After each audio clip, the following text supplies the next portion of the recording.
ہم سب یہاں اپنے بزرگوں کی یاد تازہ کرنے کے لیے جمع ہوئے ہیں، ان کی تعلیمات کو سننے کے لیے، بزرگوں کی باتیں دوبارہ دہرانے کی، دوبارہ یاد کرنے کے سلسلے میں یہاں جمع ہوئے ہیں۔ میں سب سے پہلے ڈاکٹر نثار احمد خان صاحب عماد اللہ صاحب کا بے انتہا ممنون و مشکور ہوں کہ انہوں نے میری عزت افزائی فرمائی۔ اللہ تعالیٰ ان کو اجر عظیم عطا فرمائے۔ اس محفل میں میری بھی شرکت ہو گئی۔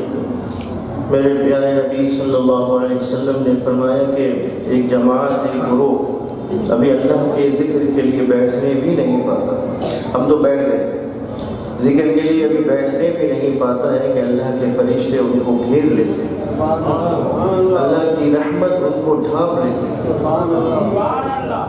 اور اللہ تعالیٰ ان پر ایک سکون کی کیفیت نازل وہ نظر نہیں آ رہی، فرشتے نظر نہیں آ رہے گھیرے ہوئے، اللہ کی رحمت ڈھانپی ہوئی ہمارے پاس واقع نہیں، نظر نہیں آ رہی، لیکن کیونکہ حضور نے فرمایا ہے، اس لیے یقین ہے کہ یہ اس وقت یہ کیفیت اس مجلس پر بالکل حضور کے فرمان کے مطابق جاری ہے۔ اور اللہ حضور نے فرمایا کہ ان سب کا ذکر جو اللہ کے ذکر کے لیے آئے ہوئے ہیں، آج ان کا ذکر جو ہے وہ فرشتوں کے سامنے بھی ہوگا، یعنی آسمانوں پر بھی ہمارا آج ذکر ہوگا انشاءاللہ۔ میرے بزرگ اور عزیزوں، ان محفلوں کو ہمیشہ آباد رکھیں، ان میں آنے کی بھرپور کوشش کیا کریں، اور اس فضیلت کو ضرور حاصل کیا کریں۔ یہ بڑی سعادت، بہت بڑی سعادت ہے کہ ہم اللہ کے ذکر کی محفل میں جمع ہو جائیں۔ تو یہ کیفیت یہاں پر بھی اور جہاں پر بھی اللہ کے ذکر کی محفلیں ہو رہی ہیں، یہ کیفیت وہاں بھی ہو رہی ہے۔ یہ اللہ کا نظام ہے۔ مجھے اور لوگوں کو یہ سب چیزیں محسوس نہیں ہو رہی ہوں گی، لیکن یقین ہے کہ میرے حضور نے فرمایا ہے کہ فرشتے گھیرے ہوئے ہیں، اللہ کی رحمت ڈھانپی ہوئی ہے، اور ان پر ایک سکون کی کیفیت نازل ہو رہی ہے، اور اللہ ان کا ذکر اپنے پاس کر رہا ہے۔ میرے بزرگ اور عزیزوں، حضور احمد صلی اللہ علیہ وسلم نے فرمایا کہ اللہ کے فرشتے اللہ کے ذکر کرنے والوں کو ڈھونڈ رہے ہیں، اور جب وہ ان کو ڈھونڈ لیتے ہیں تو وہ ان پر چھا جاتے ہیں، اور اتنے چھا جاتے ہیں، اتنے اوپر تک چلے جاتے ہیں، اس یہاں سے لے کر اور یہاں تک ان کی پہنچ۔ جب وہ اللہ کے ذکر کرنے والے ذکر سے فارغ ہو جاتے ہیں تو وہ فرشتے اللہ کے پاس چلے جاتے ہیں جہاں تک ان کی پہنچ ہے۔ پھر اللہ تعالیٰ ان سے پوچھتا ہے کہ تم نے میرے بندوں کو کس حال میں پایا؟ تو فرشتے کہتے ہیں اللہ تعالیٰ تیرے ذکر میں پایا۔ تو کیا انہوں نے مجھے دیکھا ہے؟ فرشتے کہتے ہیں اللہ مجھے دیکھا تو نہیں ہے۔ اللہ تعالیٰ کہتے ہیں اگر وہ مجھے دیکھ لیں، تو فرشتے کہتے ہیں اللہ اگر وہ مجھے دیکھ لیں تو تیرا ذکر اور زیادہ کرے۔ تو فرشتوں سے پھر اللہ تعالیٰ پوچھتا ہے کہ وہ کیا چاہتے ہیں؟ یہ بیٹھے ہوئے ہیں بھائی، کیا چاہتے ہیں؟ جنت چاہتے ہیں۔ جنت کو دیکھا ہے؟ جنت کو دیکھا نہیں۔ دیکھا ہے کسی نے؟ نہیں دیکھا۔ میرے بزرگ ہو، میرے دادا ابا فرماتے تھے اگر تمہیں معلوم ہو جائے کہ اس دنیا میں تمہیں کیا ملنے والا ہے، اس دنیا میں تمہیں کیا ملنے والا ہے، تو تم ایک لمحہ بھی اس دنیا میں نہ رہو، ایک لمحہ بھی نہ رہو۔ اتنی خوبصورت زندگی۔ فرمایا کہ کیا چاہتے ہیں؟ جنت چاہتے ہیں۔ جنت کو دیکھا ہے؟ جنت کو دیکھا نہیں۔ اگر جنت کو دیکھ لیں تو فرشتے کہتے ہیں اللہ اگر جنت کو دیکھ لیں تو جنتیوں والے کام کریں، کوئی برائی کا کام ہی نہ کریں۔ پھر اللہ تعالیٰ پوچھتا ہے وہ کس چیز سے پناہ مانگتے ہیں؟ کس چیز سے پناہ مانگتے ہیں؟ جہنم سے۔ جہنم کو دیکھا ہے؟ جہنم کو دیکھا تو نہیں۔ اگر وہ جہنم کو دیکھ لیں تو فرشتے کہتے ہیں اگر وہ جہنم کو دیکھ لیں تو کبھی برائی نہ کریں، اس خوف سے کبھی برائی کی طرف ہی نہ جائیں۔ تو اللہ تعالیٰ کہتا ہے ان فرشتوں سے گواہ رہو، گواہ غفارہ، میں نے ان سب کو بخش دیا، میں نے ان سب کو بخش دیا۔ فرشتے کیا کہتے ہیں؟ فرشتے کہتے ہیں اللہ تعالیٰ ان میں تو کچھ لوگ وہ بھی ہیں آئے ہوئے ہیں جنہوں نے ان کا جو ہے اللہ کے ذکر سے کوئی تعلق نہیں، وہ تو ایسی دنیاوی کام کے لیے وہاں آئے ہیں، پیر صاحب سے کوئی دنیاوی کام کے چکر میں آئے ہیں، کوئی ان کا مقصد ہے ہی نہیں اللہ کا ذکر۔ تو اللہ تعالیٰ فرشتوں سے کہتے ہیں، ان کے ساتھ بیٹھا تھا، ہاں میں نے ان کو بھی بخش دیا۔ تو یہ ہے اس ذکر کی برکت۔ آ جائیں، تھوڑی دیر کے لیے آ جائیں، اپنے اللہ کے ذکر کے لیے بھی نہ آئے، اپنے کام ہی کے لیے آ جائیں۔ آ جائیں گے تو کام بن جائے گا، کیا ہو جائے گا؟ جاؤ جنت میں چلے جاؤ۔ آئے جو تھے نا اللہ والوں کے پاس، ذکر نہیں کیا، کیا ذکر کرتے ہیں؟ اللہ کا ذکر کرتے ہیں نا بھائی، نماز بھی اللہ کا ذکر ہے، قرآن بھی اللہ کا ذکر ہے، روزہ بھی اللہ کا ذکر ہے، حج بھی اللہ کا ذکر ہے، اللہ کرتے ہیں، ذکر خفی کرتے ہیں، یہ بھی اللہ کا ذکر ہے۔ فرمایا کہ خیر الذکر ذکر الخفی، بہترین ذکر جو ہے وہ کون سا ہے؟ ذکر خفی، یعنی دل میں اللہ اللہ کرنا، یہ پہلا سبب ہے۔ آپ بیعت ہوتے ہیں کسی بھی بزرگ سے تو وہ آپ کو تلقین کرتے ہیں کہ بیٹا مراقبہ کرنا ہے، اور لطیفہ قلب پر یعنی جو دل ہے اس پر اللہ اللہ کی ضربیں لگانی ہے، خاموشی سے لگانی ہے، کسی کو پتہ بھی نہیں چلے۔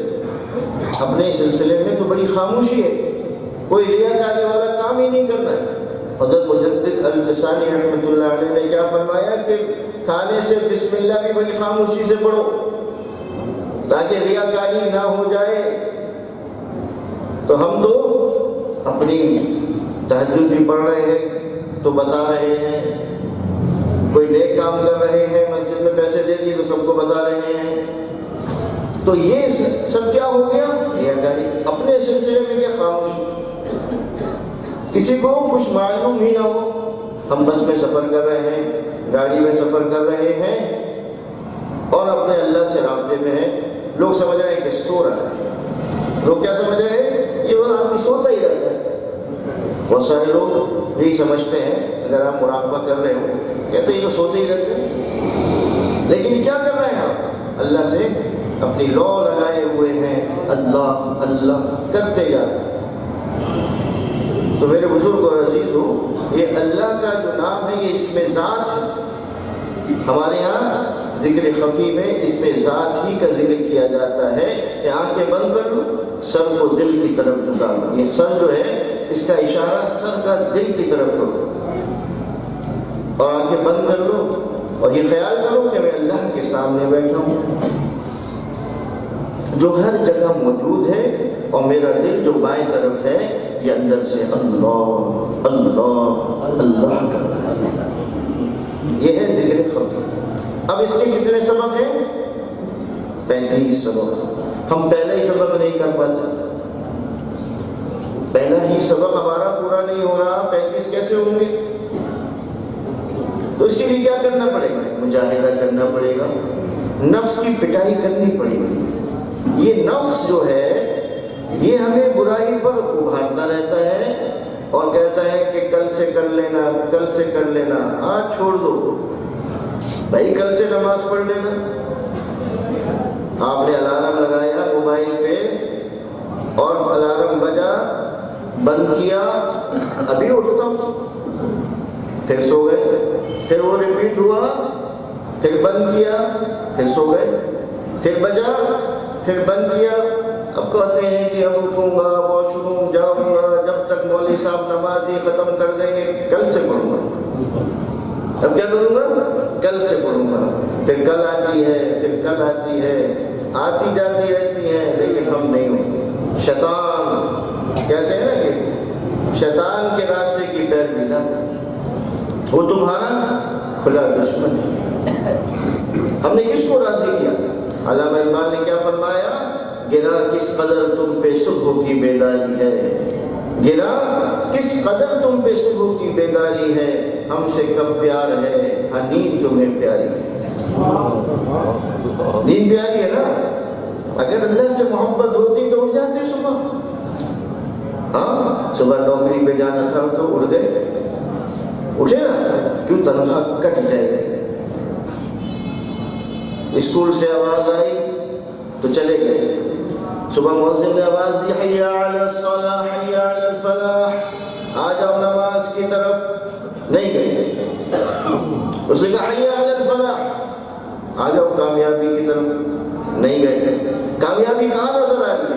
دنیا میں، آفس جانے کی کامیابی ہو جائے گی، تنخواہ مل جائے گی، یہ کیا ہوتا ہے؟ نماز سے کیا ہوگا؟ ہاں برکت تو نماز میں ہے، آسانیاں تو نماز پڑھ کر ہیں۔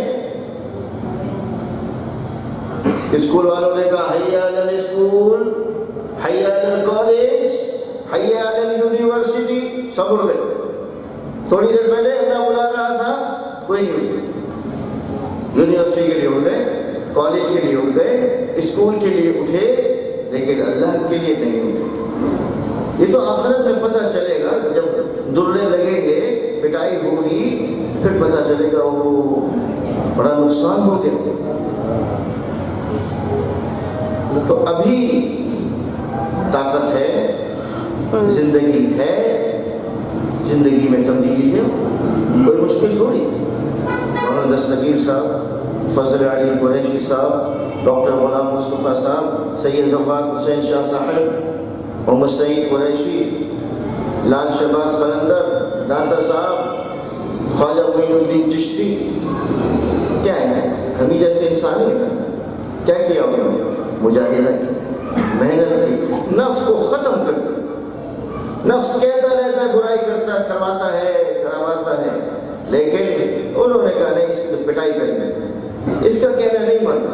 نفس کو اپنے تابع بنانا، نفس کے تابع نہیں بننا کہ جیسا نفس کہے گا میں ویسا کروں گا، نہیں، پھر تو میں بیکار ہوں۔ نفس کو میں اپنے تابع بناؤں گا، جیسا میں کہوں گا نفس ویسا کرے گا، بس یہ ہے پیروی کرنا۔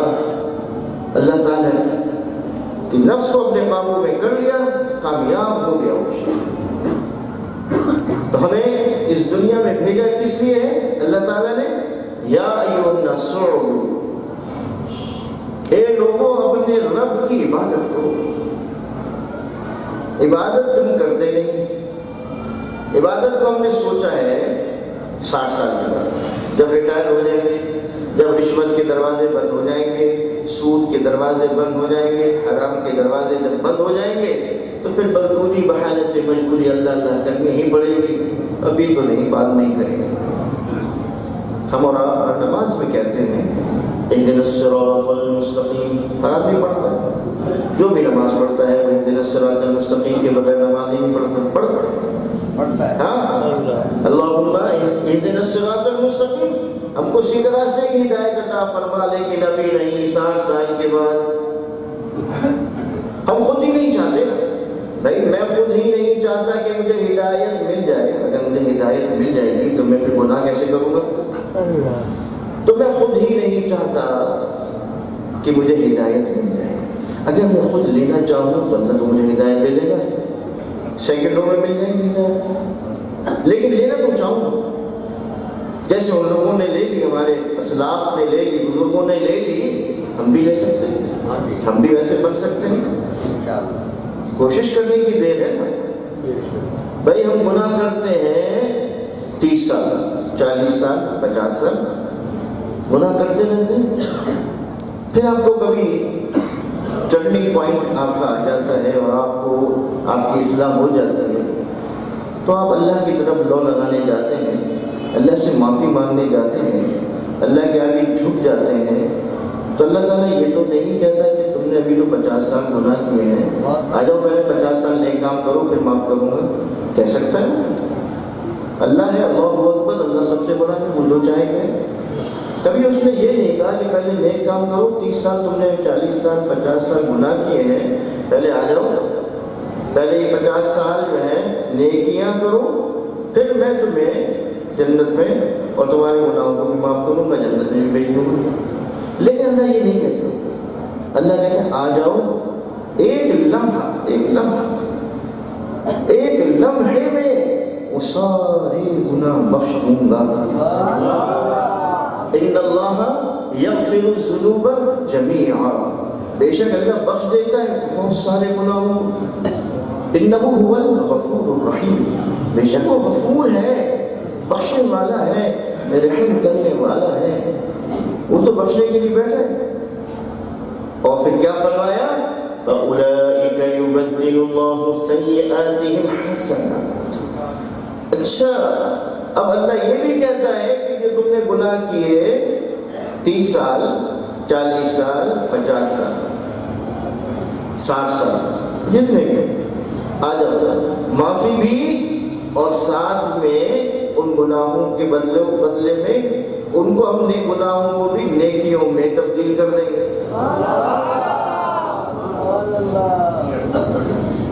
اتنا مہربان ہے، اتنی محبت کرتا ہے. ہم اس سے محبت ہی نہیں کرتے، نماز ہی نہیں پڑھی جاتی ہم سے 5 وقت. آپ یہ سوچیں کہ جو اللہ نے ہم نے جو فرائض ہمیں دیے ہیں، نماز روزہ زکوٰۃ اور حج، ان میں سے ہمیں روزانہ کتنے کام کرنے ہیں؟ ایک، وہ کیا ہے؟ نماز. روزہ سال میں، زکوٰۃ سال میں، صاحب نصاب ہونے کی صورت میں پڑھنا وہ بھی نہیں. حج بھی وہ بھی صاحب آپ استطاعت ہوں تو وہ بھی اس صورت میں پڑھنا وہ بھی نہیں. ایک کام اللہ کا کرنا ہے، کون سا؟ نماز. میری آنکھوں کی ٹھنڈک نماز میں ہے، حضور نے فرمایا. تو فرمایا کہ ایک کام کرنا ہے، کون سا ہے؟ نماز. وہ بھی تو 5 وقت کی پڑھنی ہے، 50 تو نہیں پڑھنی. ٹھیک کتنی؟ 50. اور 50 میں سے کتنی ہو گئی؟ 5. ثواب کتنے کا ملتا ہے؟ 50. ایک پڑھتے ہیں 50 کا ثواب ملتا ہے، 10 کا ثواب ملتا ہے. 2 پڑھتے ہیں، 3 پڑھتے ہیں، 4 پڑھتے ہیں، 5 پڑھتے ہیں، 50 کا ثواب. کیوں نہیں پڑھتے؟ کیوں وقت نہیں ہے؟ دنیا کے سارے کاموں کے لیے وقت ہے. روڈ پہ کھڑے ہیں، ٹریفک جام میں کھڑے ہیں، ٹائم ہے نا، کھڑے ہیں نا، جبھی تو کھڑے، ٹائم ہے. تو نماز کا وقت بھی، نماز کے بھی ٹائم کیوں نہیں نکالتے؟ میرے حضور نے فرمایا کہ جس کی نماز صحیح نکلی اس کی آخرت کی تمام منازل صحیح نکلی، آسان ہو جائیں گی. اور جس کی نماز خراب نکلی اس کی آخرت کی تمام منازل خراب نکلی، پریشان ہو جائے گا. سب سے پہلا سوال ہی نماز کا ہے. اللہ تعالیٰ نے سوال بھی بتا دیا. پہلی کلاس سے PhD آپ کر لیں، ٹیچر نہیں بتائے گا آپ کو سوال کہ پہلا سوال یہ ہوگا، دوسرا یہ ہوگا. لیکن اللہ ہم سے کتنی محبت فرماتے ہیں اور ہم سے کتنے رحم کرنے والے ہیں، مہربان ہیں کہ انہوں نے سوال بتا دیا. پیپر آؤٹ ہو جائے تو ہم کتنے خوش ہوتے ہیں، سوال معلوم ہوگا، جلدی جلدی انہیں کی تیاری کر لو. لیکن یہ آج پیپر آؤٹ ہو چکا ہے، بہت پرانا، تیاری نہیں ہو رہی. گھومنے پھرنے جانا ہوتا ہے نا، مری کاغان نارنگ سواد، ہاں کتنی تیاری کرتے ہیں. ہر چیز کی تیاری ہو رہی ہے، کھانا پینا بھی رکھ لو، جاگرس بھی رکھ لو، شرٹس بھی رکھ لو، جینس بھی رکھ لو، سپاریاں بھی رکھ لو، نمک پانے بھی رکھ لو، نیمبو، ساری چیزیں رکھ لو. پھر راستے میں کھائیں گے پیئیں گے، گھومتے پھرتے شور مچاتے ہوئے جائیں گے. جانے کا خرچہ بھی کریں گے، آنے کا خرچہ بھی کریں گے، وہاں رہنے کا بھی خرچہ کریں گے، گھومیں گے پھریں گے، خوب مزہ کریں گے. 1 ہفتے بعد 15 دن کے بعد پھر واپس آ جائیں گے. ایسے ہی ہوتا ہے نا سب کے ساتھ. کتنی تیاری کری جوش و خروش کے ساتھ. اور یہ بھی کبھی سوچا کہ ہمیں جہاں اصلی گھر آخرت، جہاں ہمیشہ کے لیے جانا ہے، کیا اس کے لیے بھی ایسی بھرپور محنت کی، جوش اور ولولے کے ساتھ، خوشی کے ساتھ عبادت کی؟ نہیں. یہ جوش تو آتا ہی نہیں ہے. ہاں ہمارے جوش کہاں پر ہے؟ حج، اعتکاف. حج کر کے آئے تو حاجی صاحب پھول پہنائے جاتے ہیں، حاجی صاحب کو، حاجی صاحب کی دعوت بھی ہوتی ہے، حاجی صاحب کو کپڑے بھی ملتے ہیں. اعتکاف کر کے آؤ تو دعوت ہوتی ہے، ہار پھول بنانے لوگ آتے ہیں. صبح سے شام تک میں 5 وقت کی نماز پڑھنے جاتا ہوں، آتا ہوں، کوئی دعوت ہی نہیں کرتا، کوئی ہار پھول بھی نہیں بناتا. زکات بھی دیتا ہوں تو کوئی نہیں آتا مجھے، روزہ رکھتا ہوں تو کوئی مجھے ہاتھ پھول پہنانے نہیں آتا، دعوت نہیں کرتا، میں حج کر کے آتا ہوں تو لوگ مجھے لینے آ رہے ہیں، مجھے کراچی، ہاں پنجاب سے آ رہے ہیں، سکھر سے آ رہے ہیں، حالالی سے آ رہے ہیں، حاجی صاحب آ رہے ہیں۔ حاجی صاحب، اگر حاجی صاحب کو حاجی صاحب نہ کہو تو کہتے ہیں کہ ناراض ہو جاتے ہیں، حاجی صاحب نہیں کہا مجھے، اب میں نماز پڑھ کے آ رہا ہوں مجھے کوئی نہیں کہتا نمازی صاحب آ رہے ہیں، زکات دے کے آ رہا ہوں کوئی نہیں کہتا زکاتی صاحب آ رہے ہیں، روزہ رکھتا ہوں وہ کہتا روزے صاحب آ رہے ہیں، کوئی نہیں کہتا۔ جہاں میں نے حج کیا، کیونکہ اعتکاف ہے، جہاں جوش و خروش ہے وہاں ہم بڑے خوش ہوتے ہیں، اور جہاں نماز پڑھ کے آتے ہیں کوئی دعوت نہیں، کچھ نہیں، وہاں ہم بہت دعوتیں بھی ہو رہی ہیں، دیگیں بھی چڑھ رہی ہیں، فلاں بھی ہو رہا ہے۔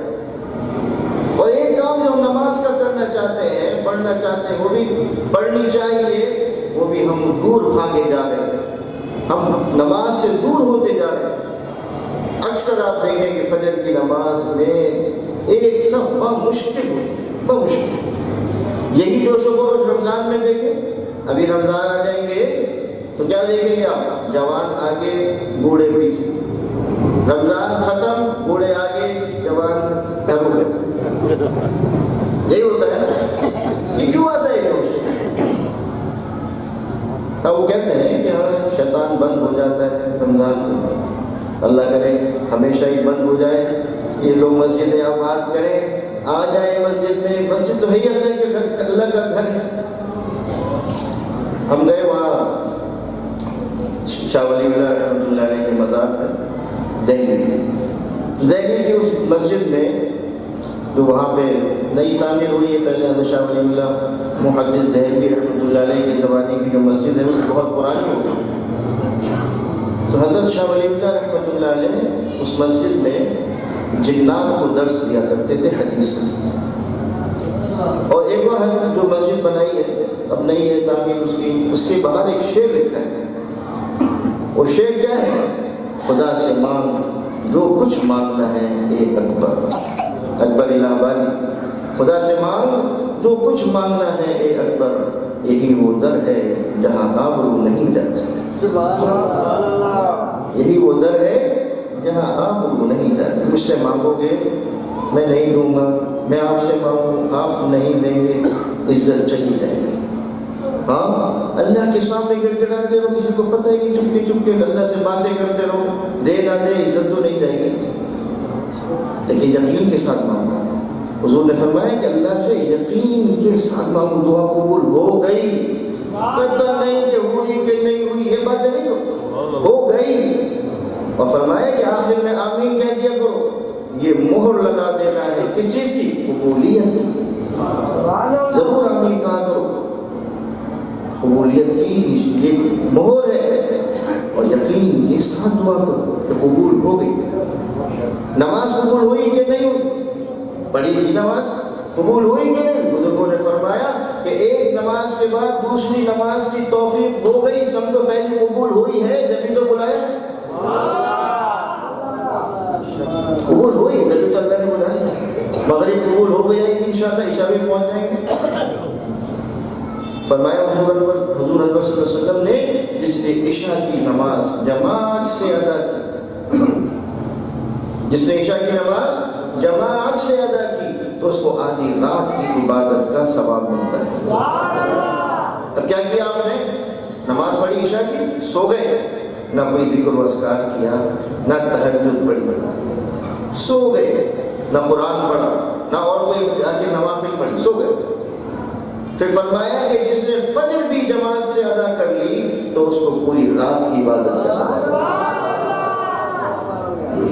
یہ دو کام کرتا، پوری رات عبادت، کوئی کام عبادت کا نہیں کیا، نہ قرآن پڑھا، نہ تہجد پڑھی، بس فجر کی سنتیں پڑھی، فرض پڑھے، رات کو عشاء کے فرض پڑھے اور سنتیں پڑھی، وتر پڑھی اور عشاء فجر پڑھ لی، پوری رات اللہ نے عبادت کری۔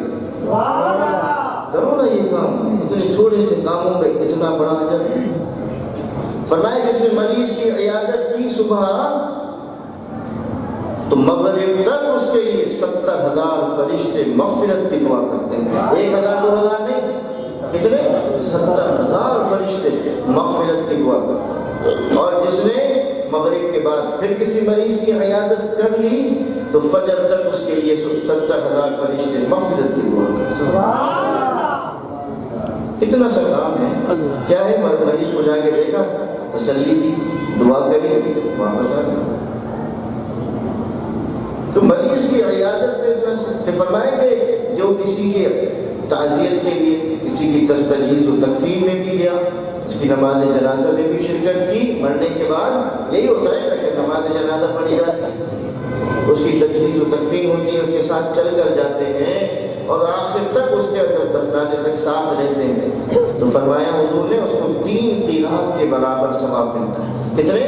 3 قیرات۔ صحابہ نے پوچھا کہ حضور 1 قیرات کتنا ہوتا ہے؟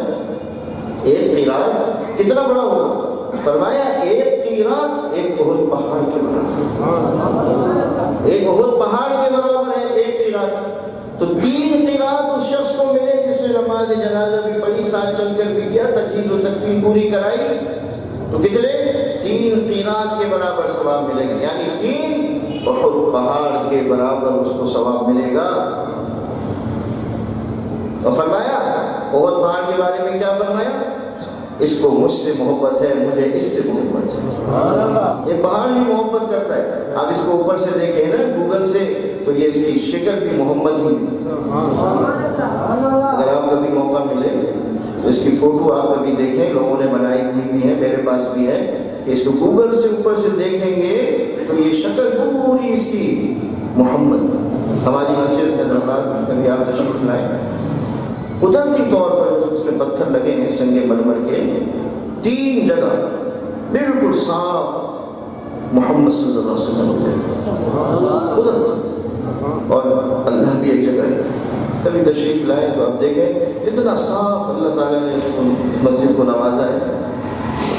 تو یہ اللہ کی قدرت ہے، جہاں اللہ تعالیٰ چاہتا ہے اپنے پیاروں کے ناموں کو اونچا کرتا رہتا ہے۔ جیسے ہمارے بزرگان دین ہیں، ان کے نام اتنے اونچے ہیں، ہم ان کے مزاروں پہ جاتے ہیں، ان کے صدقے میں دعائیں کرتے ہیں، ان کے وسیلے سے دعائیں کرتے ہیں، کیونکہ اللہ کے یہ مقرب ہے، اس لیے ہم ان کے پاس جاتے ہیں، ان محفلوں میں آتے ہیں، تاکہ ہم بھی اپنے نفس کا تزکیہ کر سکیں اور ہم بھی وہ مقام حاصل کر سکیں، کیونکہ ہمارے بزرگان دین بھی یہی چاہتے ہیں کہ ہمارا مرید بھی ایسا ہی ہو جیسے کہ ہم۔ دیکھیں نا، پیر کس چیز سے پہچانا جاتا ہے؟ اپنے مرید سے پہچانا، استاد اپنے شاگرد سے پہچانا۔ جب ہم اس طرح کے نہیں بنیں گے تو ہمارے حضرت کو کتنی تکلیف ہوگی، ہمارے حضور کو کتنی تکلیف ہوگی کہ میرا امت دوزخ میں جا رہا ہے۔ تو اللہ تعالیٰ ہم سب کی اصلاح فرمائے اور ہمیں اپنے بزرگوں کی تعلیمات پر صحیح معنوں میں عمل کی توفیق عطا فرمائے۔ اب آپ دیکھیں کہ ہم جب وضو کرتے ہیں تو وضو میں ہمارے اعضائے وضو میں جہاں جہاں پانی لگتا ہے تو وہاں کے گناہ بھی دھل جاتے ہیں۔ یہ نیت کیا کرتے ہیں جب آپ وضو کر رہے ہوتے ہیں تو اس چیز کا بھی خیال رکھیں، جہاں جہاں اعضائے وضو پر پانی لگ رہا ہے، ایک نماز سے دوسری نماز کے درمیان جو گناہ ہو گئے ہیں، اس وضو کی برکت سے یہ تمام گناہ ختم ہو جائے۔ فرمایا حضور صلی اللہ علیہ وسلم نے کہ وضو کے شروع میں بسم اللہ والحمدللہ پڑھ لیا کرو۔ کیا پڑھو؟ بسم اللہ والحمدللہ پڑھ لو، تو جب تک تمہارا وضو رہے گا فرشتے نیکیاں لکھتے رہیں گے۔ تم کچھ نہیں کر رہے، کوئی قرآن نہیں پڑھ رہے، کوئی نوافل نہیں پڑھ رہے، تیرے وضو میں بسم اللہ والحمدللہ پڑھ لیا، جب تک وضو رہے گا فرشتے نیکیاں لکھتے رہیں گے۔ اور فرمایا کہ وضو کے درمیان میں بھی دعا پڑھ لیا، اللہم اغفر لی ذنبی ووسع لی فی داری وبارک لی فی رزقی۔ اور وضو کے بعد بھی دعا کیا پڑھنی ہے؟ کلمہ پڑھنا ہے دوسرا، اور آسمان کی طرف رخ کر کے پڑھنا ہے، اشہد ان لا الہ الا اللہ وحدہ لا شریک لہ واشہد ان محمدا عبدہ ورسولہ۔ کیا مطلب؟ فرمایا حضور انور صلی اللہ علیہ وسلم نے کہ جو یہ دعا یہ پڑھ لے گا کلمہ تو اس کے لیے جنت کے 8 دروازے کھول دیے جائیں گے۔ اس وقت جب اس کی موت آ گئی تو اس سے کہا جائے گا کہ جس دروازے سے چاہو داخل ہو جاؤ، جس دروازے سے چاہو داخل۔ تو یہ دعا بھی یاد کر لیا کریں، یہ جو دوسرا کلمہ ہے، اشہد ان لا الہ الا اللہ وحدہ لا شریک لہ واشہد ان محمدا عبدہ ورسولہ۔ میرے بزرگوں یہ باتیں ہمیں پتہ تو ہوتی ہیں، لیکن جب وقت ہوتا ہے تو ہم نہیں کرتے، بھول جاتے ہیں۔ کھانے دیکھ کے بسم اللہ پڑھنا بھول جاتے ہیں، کھانے کے بعد فوراً اٹھ کے بھاگ جاتے ہیں، دعا بھی نہیں پڑھتے کھانے کے بعد۔ واش روم جا رہے ہیں، دعا بھول گئے، سر ڈھانک کے بھی نہیں گئے، ایسے ہی چلے گئے، ایسے ہی آ گئے، آنے کی دعا بھی نہیں پڑھی۔ گھر میں داخل ہوتے ہیں صبح سے شام تک کئی دفعہ، نہ دعا پڑھتے ہیں نکلنے کی، نہ داخل ہونے کی۔ تو ہم کس لیے اس دنیا میں آئے؟ ہم آئے کس لیے؟ پہلے یہ سوچ تو نہیں اس دنیا میں آنے کا مقصد ہے کیا؟ حضور انور صلی اللہ علیہ وسلم کی پیروی۔ حضرت مجدد نے تو اتنی تاکید فرمائی ہے کہ اپنے سلسلے میں اصل چیز یہی ہے کہ متابعت رسول، بس۔ ہوا میں اڑنا، پانی میں چلنا کوئی کرامت نہیں۔ اصل کرامت کیا ہے؟ شریعت پر چلنا، بس۔ حضرت مجدد الفسانی رحمۃ اللہ علیہ ایک مرتبہ بیت الخلاء میں سیدھا پاؤں لے کر داخل ہو گئے، غلطی سے خیال آیا کہ آج غلطی سے پاؤں لے کر آ گیا، اور سیدھا واپس باہر آئے اور دوبارہ پھر داخل ہوئے الٹا پاؤں لے کے، دعا پڑھ کے۔ اس لیے احتیاط کرتے تھے ہمارے بزرگ، ہمیں بھی تو احتیاط کرنی ہے، ہمیں بھی اپنی زندگی میں تبدیلی لانی ہے، ہمیں بھی ویسا ہی بننا ہے۔ ہم کیا کہتے ہیں؟ من یطع الرسول فقد اطاع اللہ، جس نے رسول کی اطاعت کی گویا اس نے اللہ کی اطاعت۔ اگر تم سب اللہ سے محبت کرنا چاہتے ہیں تو میرے رسول صلی اللہ علیہ وسلم کی اتباع کرو۔ اللہ کہہ رہے ہیں کہ آپ صلی اللہ علیہ وسلم لوگوں سے کہہ دیں اگر تم سب اللہ سے محبت کرنا چاہتے ہو تو میری اتباع کرو، تو اللہ تم کو اپنا محبوب بنا لے گا اور تمہارے گناہوں کو بخش دے گا۔ تو ہمارا کام کیا ہے کہ ہم حضور انور صلی اللہ علیہ وسلم کی ہر کام میں پیروی کریں۔ لقد کان لکم فی رسول اللہ اسوۃ حسنہ، تمہارے لیے رسول اللہ صلی اللہ علیہ وسلم کی زندگی عملی نمونہ ہے۔ اور حضور نے کیا فرمایا کہ اس کا ایمان کامل نہیں ہے جس کی محبت سب سے زیادہ یعنی اپنے والد، والدہ، بہن، بھائی، بیوی، بچے، یہ تو محبت کی جگہ ہے ساری، ان سب سے کہیں زیادہ جب تک مجھ سے محبت نہیں ہوگی ایمان کامل نہیں ہوگا۔ اب محبت کیا ہے؟ کوئی تسبیح لے کے اور صبح سے شام تک محبت، مجھے حضور سے محبت کی تسبیح نہیں پڑھنی۔ اب محبت کیا ہے؟ محبت یہ ہے کہ حضور انور صلی اللہ علیہ وسلم کی ہر عمل میں پیروی کریں، یہ ہے محبت۔ یہ اپنے اندر لے کر آنی پڑے گی۔ بہت خراب زندگی گزار لی، اب اچھا بننے کی کوشش کر لیں، اللہ تعالیٰ جو ہے معاف بھی کر دے گا اور ہمیں اپنا بنا بھی لے گا۔ ایک صحابی تھے، حضور انور صلی اللہ علیہ وسلم سبھی صحابی کو محبت تھی، لیکن وہ صحابی اتنی شدید محبت تھی کہ بس حضور کی خدمت میں آتے تھے تو بڑا سکون، گھر گئے تو پھر بے چین، پھر حضور کی خدمت میں پھر آیا دیکھا تسلی ہوئی، پھر گھر پہنچ گئے، پھر بے چین، پھر واپس آئے۔ یہ کیفیت ان کی اتنی زیادہ ہو گئی، ایک دن کہنے لگے حضور انور صلی اللہ علیہ وسلم دنیا میں ہمارا یہ حال ہے کہ آپ کو نہیں دیکھتے ہیں، بے چین ہو جاتے ہیں، آخرت میں آپ جب اللہ کے پاس چلے جائیں گے آپ اعلیٰ مقام پر ہوں گے، ہم بہت نیچے ہوں گے، وہاں آپ کی زیارت نہیں کریں گے تو ہمارا دل تو بے چین ہو جائے گا۔ حضور نے انتظار فرمایا، وحی نازل ہوئی، حضور نے انتظار فرمایا اور وحی آ گئی۔ اس آدمی کو تسلی دینی تھی نا، ہمیں بھی تسلی ہو گئی اس بات سے۔ کیا فرمایا؟ وَمَن يُطِعِ اللَّهَ وَالرَّسُولَ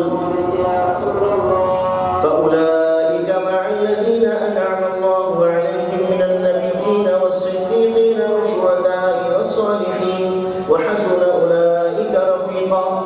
فرمایا جس نے اللہ اور رسول کی اطاعت کی، یہی وہ لوگ ہیں جو نبیوں کے ساتھ، صدیقین کے ساتھ، شہداء کے ساتھ، صالحین کے ساتھ ہوں۔ اور یہ کتنے اچھے رفیق ہیں، ان سے اچھا رفیق کوئی ہو؟ اب کیا کرنا ہے؟ اللہ اور رسول کی اطاعت، اللہ اور رسول کی اطاعت سے وہ درجہ نصیب ہو جائے گا کہ وہ جنت میں نبیوں کے ساتھ، صدیقین، شہداء اور صالحین کے ساتھ۔ ایسے ہی دفعہ ایک جگہ اور فرمایا التاجر الصدوق الامین مع النبیین والصدیقین والشہداء والصالحین۔ فرمایا کہ جو تاجر ہے، تجارت کر رہے ہیں بہت سارے لوگ دنیا میں، یہاں بھی وہ دکانیں، فرمایا یہ تاجر جو ہے سچا ہوگا، ایماندار، تو یہ کس کے ساتھ ہوگا؟ نبیوں کے ساتھ، صدیقین، شہداء اور صالحین کے ساتھ۔ اتنا بڑا درجہ۔ آج تو ہم 2 نمبر کام کر رہے ہیں، 2 نمبر لگ جائے۔ ہم پہلے کاروبار شروع کرنے سے پہلے یہ سوچتے ہیں، پلاننگ کرتے ہیں کہ گاہک کو بیوقوف کیسے بنانا ہے، ہاں گاہک کو لوٹنا کیسے، پہلے سے نیت خراب، تو نیت صحیح نہیں تو برکت نہیں، نیت صحیح ہو گئی، منافع کم لوگ تمہارے پاس زیادہ آئیں گے۔ ہم کہتے ہیں ایک ہی دفعہ میں منافع لے لو، پھر آئے یا نہ آئے، تو ایک ہی دفعہ چلتا ہے پھر پریشان رہتے ہیں، حالانکہ پھر کوئی پریشان ہے، کاروبار نہیں چل رہا، اور اگر چل بھی رہا ہے تو برکت نہیں، اتنا پیسہ آ رہا ہے اور جا رہا ہے، ضائع ہو رہا ہے، ختم ہو رہا ہے، کیوں؟ نماز نہیں پڑھتی، حلال نہیں کماتا، برکت کہاں سے ہوگی؟ ایسا بہت ہے، دکانیں بہت ہیں، کئی دکانیں بول رہی لیکن برکت۔ فرمائے کہ سچا ہو، پاکستانی کپڑا ہے، کہتا ہے جاپان کا کپڑا ہے، امریکہ کا کپڑا ہے پاکستان کا، مور روٹی سیدھی لگائیں گے، دودھ دیکھیں آپ 2 نمبر، ہر چیز میں یہ حال، سچا ہو اور ایماندار، صحیح ناپ تول کرتا ہو، تو کس کا حشر کس کے ساتھ ہوگا؟ نبیوں کے ساتھ، صدیقین، شہداء اور صالحین کے ساتھ۔ اتنا بڑا درجہ تاجر کا، صحیح تجارت کریں، کیونکہ آخرت ہی کا اثر ہے، آخرت سب کا اثر ہے، سب کو وہی جانا ہے، ایک دن مرنا ہے، آخر موت ہے، کر لے جو کرنا ہے، آخر موت ہے۔ نام کی تختی اپنی تھی، سنگ کے گھر اپنا نہ تھا، عمر بھر جہاں گزری وہ گھر اپنا نہ تھا۔ نام کی تختی تھی، ماضی کیا ہے؟ کچھ بھی نہیں، ہر چیز یہی چھوڑ جانی ہے دوسروں کے لیے، بیٹوں کے لیے، بیٹے اپنے بیٹوں کے لیے، پوتوں کے لیے، ہاں اس طرح چل رہا ہے۔ ہمارا کیا تھا؟ نام کی تختی تھی، اپنے اندر تبدیلی لانی پڑی۔ یہ سوچتے رہو کہ ابھی تو بڑی عمر پڑی ہے، 60 سال کے بعد کریں گے، بھائی 60 سال کا پتہ ہے؟ کوئی مہر ہے، کوئی دستخط کی ہوئی آپ کے پاس اللہ کی طرف سے کوئی لیٹر ہے کہ آپ 60 سال کے بعد کریں گے؟ نہیں ہے۔ اتنی غیر یقینی زندگی ہے، ناپائیدار زندگی ہے، جس کا کوئی بھروسہ ہی نہیں ہے۔ ابھی زلزلہ آ جائے، ایک چھت گر جائے، ہم سب مر جائیں۔ ہم تو بڑے بیٹھے تھے، بڑی پلاننگ کر رہے تھے، بڑا گھر بناؤں گا، بڑی گاڑیاں لوں گا، بڑے وہ اونچے محل بناؤں گا، نہیں ختم۔ تو زندگی اتنی ناپائیدار اور اتنی تیاریاں ہو رہی ہیں اس کی۔ اللہ تعالیٰ ہم سب کو آخرت کی فکر کرے، اپنے دین پر چلنے والا صحیح معنوں میں بنا دے، جیسا تو چاہتا ہے ہمیں اللہ ویسا بنا۔ اللہ تعالیٰ سب کو عمل کی توفیق عطا فرمائے۔ ہمارے مولانا نثار صاحب کو، محمد اللہ صاحب کو، عبدالحمید صاحب، حضرت مولانا سید محمد شاہ صاحب کو، کاشف میاں کو اللہ تعالیٰ صحت و عافیت کے ساتھ رکھے، ان کی زندگی میں برکت عطا فرمائے، ان کے کاموں میں برکت عطا فرمائے۔ یا اللہ ان کی اس مسجد کو آباد فرمائے، یہاں کے لوگوں کو بھی اللہ دین کا کام کرنے کی توفیق عطا فرمائے، اور جو لوگ کر رہے ہیں اللہ ان کے کاموں میں برکت عطا فرمائے، آسانیاں فرمائے۔ وآخر دعوانا الحمد للہ رب العالمین۔